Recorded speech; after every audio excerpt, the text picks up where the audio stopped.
শুব্বিহা লাহুম, আল্লাহ বলেন খ্রিস্টানরা ঈসা আলাইহিস সালামকে হত্যা করতে পারে নাই। ওয়া মা সালাবু, তারা ঈসা আলাইহিস সালামকে শূলিতেও চড়াতে পারে নাই। কি করা হয়েছে? ওয়ালাকিন শুব্বিহা লাহুম, তাদেরকে ধাঁধায় ফেলে দেওয়া হয়েছে, তাদেরকে সন্দেহ ফেলে দেওয়া হয়েছে। আল্লাহ কেমনে ধাঁধায় ফেলেছেন, আল্লাহ কেমনে সন্দেহ ফেলেছেন? মুসলমান ভালো করে বুঝেন। ঈসা আলাইহিস সালামকে আল্লাহ যখন জীবিত অবস্থায় আসমানে তুলে নিয়েছেন, তাদের সবচেয়ে বড় মাস্তান, সবচেয়ে বড় লিডার, সবচেয়ে বড় গুন্ডা যখন ঈসা আলাইহিস সালামকে শূলিতে চড়ানোর জন্য ঘরে ঢুকেছে, আল্লাহ কুদরতি ভাবে তার চেহারা ঈসার মতো বানাই দিয়েছে।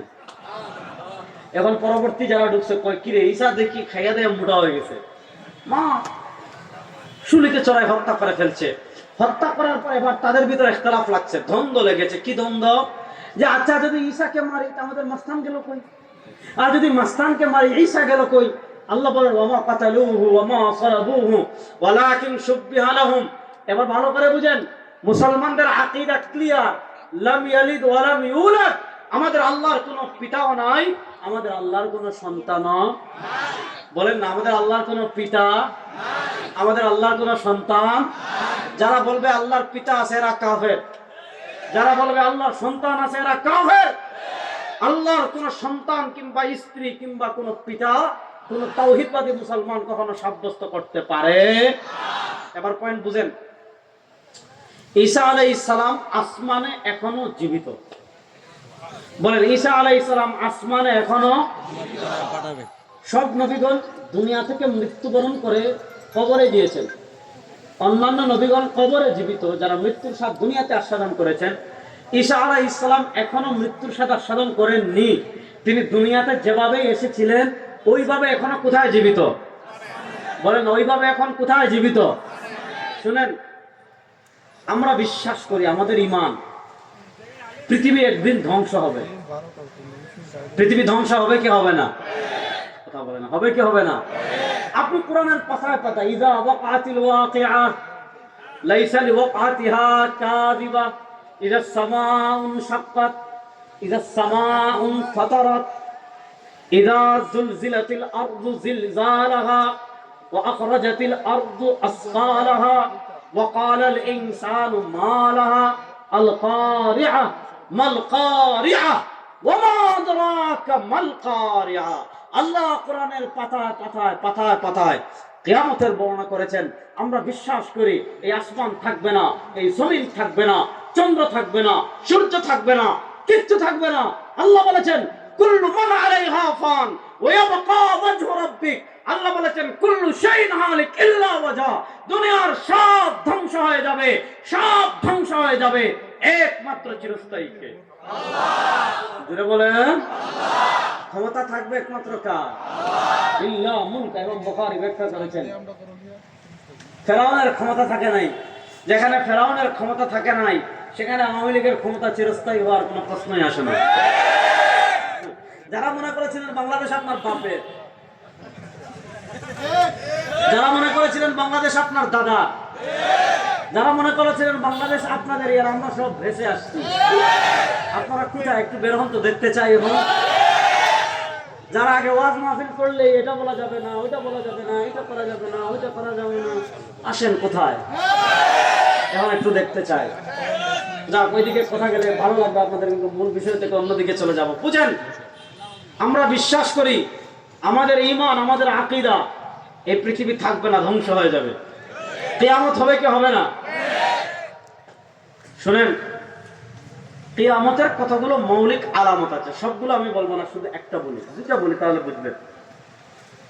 কিয়ামতের একটা মৌলিক আলামত হলো খুরুজুদ দাজ্জাল।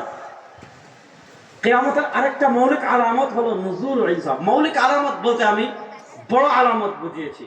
কিয়ামতের একটা মৌলিক আলামত হলো খুরুজুদ দাজ্জাল, পৃথিবীতে কানা দাজ্জাল আসবে। নবী করিম সাল্লাল্লাহু আলাইহি ওয়াসাল্লামের মুতাওয়াতির হাদিস দ্বারা দাজ্জাল প্রমাণিত, দাজ্জাল দুনিয়াতে আসবে। নবী করিম সাল্লাল্লাহু আলাইহি ওয়াসাল্লাম বলেছেন মা মিন নাবিয়্যিন ইল্লা ওয়াকাদ আনযারা কওমাহুল আ'ওয়ার আদ-দাজ্জাল। আল্লাহ দুনিয়াতে যত নবী পাঠিয়েছেন, আল্লাহ দুনিয়াতে যত রাসূল পাঠিয়েছেন, সব নবী সব রাসূল তার উম্মাকে কানা দাজ্জালের ফিতনা সম্পর্কে সতর্ক করেছেন।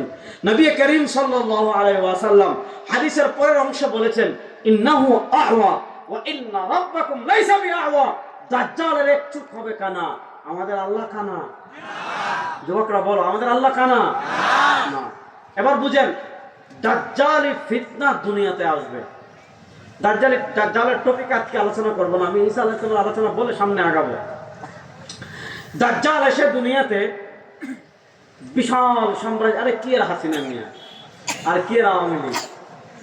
দাজ্জাল আজকে আপনি যারা এত দুঃশাসন জুলুম দেখার পর মুখ খুলে নাই, দালালি করছেন,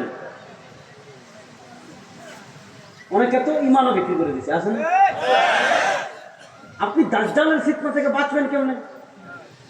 আপনি একটা পদ্মা সেতু আর মেট্রো রেল দেখে দিনে রাতে সকাল সন্ধ্যায় তাসবিজে জপলেন, কথা যুবকরা ভালো কথাগুলো হাসিতে উড়িয়ে দেবেন, আমি যে জিনিসটা বুঝাতে পারছি। আপনি একটা পদ্মা সেতু দেখে, একটা মেট্রো রেল দেখে, একটা এলিভেটেড এক্সপ্রেস দেখে, যেভাবে দিন নাই, সকাল নাই, রাত নাই, সন্ধ্যা নাই, প্রিয় নেতা, প্রিয় অভিভাবক, প্রিয় লিডার বলে তেল মারলেন, আপনি দাজ্জালের ফিতনা থেকে বাঁচতে পারবেন? দাজ্জাল কি করবে জানেন? শুনেন, হাদিসে আসছে, যেমন হযরত নওয়াস ইবনে সামআন রাদিয়াল্লাহু তাআলা হাদিস সুনান ইবনে মাজাতে আসছে। আপনারা আমার কথা বুঝতেছেন তো? দাজ্জাল এসে ইয়ামকুসু ফিল আরদি 40, আওয়ামী লীগের মতো 15 বছর দিনের ভোট রাতে করে থাকবে না। দাজ্জাল ইয়ামকুসু ফিল আরদি 40, 40 থাকবে, 40। বিশুদ্ধ মত হলো 40 দিন। এই 40 দিন মাত্র থাকবে। ইয়াউমুন কাসানাতিন, এই 40 দিনের একদিন হবে 1 বছরের মতো। ইয়াউমুন কাশাহরিন, একদিন হবে 1 মাসের মতো লম্বা। ইয়াউমুন কাজুমাতিন, আর একদিন হবে 1 সপ্তাহের মতো। ওয়া বাকিল আইয়ামি কাআইয়ামিহা, আর বাকি যে 37 দিন আছে আমাদের মতো। এই মাত্র 40 দিন, একদিন 1 বছরের মতো লম্বা হবে, মানে দিন সমানই কিন্তু সময় দীর্ঘ হয়ে যাবে। একদিন 1 মাসের মতো পাইলেন, 1 বছর 1 মাস, এদিকে পাইলেন 1 সপ্তাহ, আর বাকি পাইলেন 37 দিন। ধরেন আপনি 1 বছর 2-3 মাস এরকম সে থাকবে, লম্বা সময়। এই সামান্য সময়ে এত ক্যারিশমাটিক কাজ সে দেখাবে। কি ক্যারিশমাটিক কাজ দেখাবে? মনে করেন সে একটা এলাকায় আসবে, এলাকায় বৃষ্টি হয় না অনেক দিন ধরে। গত রমাদানে কি গরম ছিল মনে আছে? মনে আছে রে যুবকদের? তখন আমরা ইস্তিসকার নামাজ অনেকে পড়ছে। এই যে এরা কত নরাধম ছিল, এই পতিত ফ্যাসিস্ট কত নরাধম ছিল। এরা ইস্তিসকার নামাজটা মানুষদেরকে ভালোভাবে পড়তে দেয় নাই, পুলিশ দিয়ে বাধা দিয়েছিল। এরা রমাদানে ঢাকা বিশ্ববিদ্যালয়ে ইফতার মাহফিল করতে দেয় নাই, পুলিশ দিয়ে বাধা দিয়েছিল। কোরআন তিলাওয়াত করতে দেয় নাই, পুলিশ দিয়ে বাধা দিয়েছিল। আজকে আপনাদের ক্ষমতা কোথায়? আজকে আপনাদের বাহাদুরি কোথায়? আজকে দেশ ছেড়ে পলায়ন করতে আপনারা বাধ্য হয়েছেন। এই দেশে প্রধান দেওয়ার মতো জায়গা আপনারা খুঁজে পাবেন না ইনশাআল্লাহ। ইসলামকে চ্যালেঞ্জ করেছেন, কত বড় সাহস আপনাদের! কথা ভালো করে বুঝেন। অনেক দিন ধরে দাজ্জাল যখন আসবে, অনেক দিন বৃষ্টি হবে না, বৃষ্টি এমন বৃষ্টি হবে না, গাছপালা জ্বলে পুড়ে পাতা থাকবে না, জমিন ফেটে চৌচির হয়ে যাবে। বৃষ্টি না থাকার কারণে ঘাস থাকবে না, গরু ছাগল ঘাস খেতে পারবে না, স্তনে দুধ থাকবে না, শুকিয়ে যাবে। এমন একটা ভয়াবহ মানবিক বিপর্যয় দেখা দিবে। দাজ্জাল এসে বলবে আমার এক খোদা মান। দাজ্জাল এসে বলবে আমার রব্বুকুম ওয়াল আলা। আরে বেটা কিসের খোদা মানুষ, আমি তো তোদের বড় খোদা। মানুষ তো বিশ্বাস করবে না। আজকে দেখেন বর্তমান পরিস্থিতিতে মাজার ভাঙ্গা হচ্ছে। আমি মাজার ভাঙ্গাকে কখনো সমর্থন করি না। হ্যাঁ, মাজারে যে শিরিক হয়, বিদআত হয়, কুসংস্কার হয়, আমরা এগুলা সংশোধন করতে চাই, আমরা এগুলা সংশোধনের পক্ষে। কিন্তু মাজার ভাঙ্গা হোক এটা আমরা কখনো সমর্থন করি না। হ্যাঁ, রাসূলুল্লাহ সাল্লাল্লাহু আলাইহি ওয়াসাল্লাম মক্কা বিজয়ের পর উঁচু কাবা, উঁচু কবর ভেঙে দেওয়ার নির্দেশ দিয়েছেন। আর বাংলাদেশে কখনো যদি আপনি ইসলামকে রাষ্ট্র ক্ষমতায় নিতে পারেন তখন ভাঙবেন। বাংলাদেশে কি ইসলাম রাষ্ট্র ক্ষমতায় চলে আসছে? এখন আপনি এই কাজগুলো আবেগে এই কাজ